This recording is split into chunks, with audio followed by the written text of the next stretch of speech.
তৃণমূলেই যান না, তৃণমূলের ওয়ার্কারদের জিজ্ঞেস করুন। প্রতিটা ওয়ার্কার বললে আমরা কংগ্রেস ভালোবাসি। আসন্ন বিধানসভা নির্বাচনকে সামনে রেখে রাজ্যে 294টি আসনেই প্রার্থী দিয়েছেন জাতীয় কংগ্রেস। তারই মধ্যে বিধাননগর 116 নম্বর বিধানসভা কেন্দ্র থেকে কংগ্রেসের মনোনীত প্রার্থী রণজিৎ মুখার্জি শুরু করেছেন জোরদার জনসংযোগ। বৃহস্পতিবার অর্থাৎ আজ সন্ধ্যায় এবিএসি মার্কেট সহ সল্টলেকের বিভিন্ন এলাকায় প্রচারে নামেন তিনি। সাধারণ মানুষের সঙ্গে সরাসরি কথা বলেন। প্রচার চলাকালীন রণজিৎ মুখার্জি কি বললেন শোনাবো। আমাদের বিধায়ক মাননীয় সুজিত বাবু, উনি 5 বছরে 3 মাস আই থিঙ্ক গভর্নেন্সের দিকটা দেখেন, আর ওনার সাথে বিধাননগর মিউনিসিপ্যাল কর্পোরেশন এবং সব দমদম মিউনিসিপ্যালিটি, কারণ 3 মাস আগেই রাস্তাগুলো বানানো হয়েছে। এই রাস্তাগুলো যদি আমরা 1 বছর আগে দেখতাম সব হেঁটে থাকতো। এখন আমাদের কিন্তু জল কিনতে হয়। আমাদের এখন পার্কগুলোতে দেখবেন অনেক কনস্ট্রাকশন হয়ে যাচ্ছে নিজের মতো। অ্যাসোসিয়েশনের রেসিডেন্টদের জিজ্ঞেস করা হচ্ছে না। এগুলো হচ্ছে কন্টিনিউয়াস এভিডেন্স অফ করাপশন। যেটা দরকার এখন হচ্ছে 5 বছরের ডেভেলপমেন্ট। 5 বছরের ডেভেলপমেন্ট যেখানে বিধায়ক শুধু দেখবে না যে ওর লোকের কি দরকার, ওর যে চেনা সঙ্গী আছে তারা কত টাকা বানাবে। আমার কেউ যদি এখানে নিজের বাড়িতে কাজ করাতে হয় তাহলে ওকে জানানো হবে না যে অমুকের কাছ থেকেই বালি নেওয়া যাবে, অমুকের কাছ থেকেই কন্ট্রাক্টটা করতে হবে। দক্ষিণদারি যেন একটা ডেভেলপ জায়গা হয়, ওখানে একটা সুন্দর একটা মাইনরিটি এরিয়া আছে, ওই এরিয়ার অনেক ডেভেলপমেন্ট হওয়া ছিল এতদিনে, কিন্তু হচ্ছে না।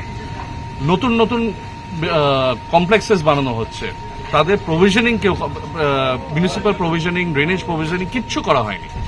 অবভিয়াসলি জার্নিটা নতুন, জার্নিটা কঠিন, সেটা আমরা সবাই জানি যারা ক্যান্ডিডেট হচ্ছি, কিন্তু আমরা খুশি যে আমরা একলা লড়তে পারছি। প্রথমে তৃণমূলের সাথে 2006-এর পর, তারপর সিপিএম এর সাথে 2016 থেকে করতে করতে করতে ওখানেই আমরা হয়ে গেছি। কারণ আমাদের সাপোর্টাররা, দেখুন কংগ্রেসের সাপোর্ট বেস আর ভোটার বেস দুটো আলাদা জিনিস। ভোট বেস এখন হয়তো কম দেখতে হতে পারে, কিন্তু সাপোর্ট বেস এখনো খুবই হাই।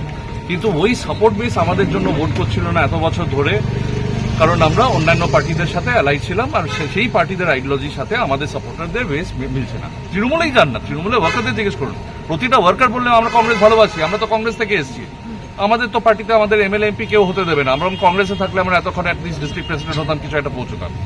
কারণ তৃণমূলে গেলে আপনি যদি কাজ করেন, আপনি যদি ডিস্ট্রিক্ট লেভেলে কাজ করেন, ব্লক লেভেলে কাজ করেন, প্রচন্ড কাজ করেন, ভালো কাজ করবেন, তারপরে এন্ডে উপরে একজন অ্যাক্ট্রেস এমপি বা এমএলএ হবে আপনার উপর।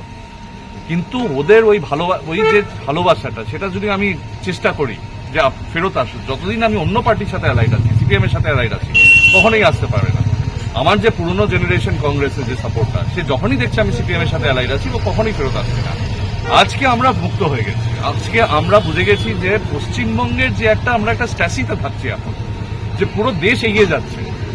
ডক্টর বিধানচন্দ্রের যে স্বপ্ন যখন হয়েছিল 1950s আর 1960s-এ, তখন ব্যাঙ্গালোর একটা ক্যান্টনমেন্ট শহর ছিল। গুরগাঁও আর নয়ডা বলে কোনো জায়গা ছিল না, ওখানে চাষ করতো জাটরা। আজকে পুরো পৃথিবী জানে ব্যাঙ্গালোরকে নিয়ে, কিন্তু পুরো পৃথিবী জানে গুরগাঁওকে নিয়ে, পুরো পৃথিবী জানে নয়ডাকে নিয়ে। আর এখানে ওই সিপিএম এর সময় থেকে আজ পর্যন্ত আমরা একটা সেক্টর 5 আর নিউ টাউন নিয়ে আমরা নিজেদের খুব বড় ভাবছি। কিছুই নয়, আর কিন্তু কি হতে পারে সেটা ভাবো।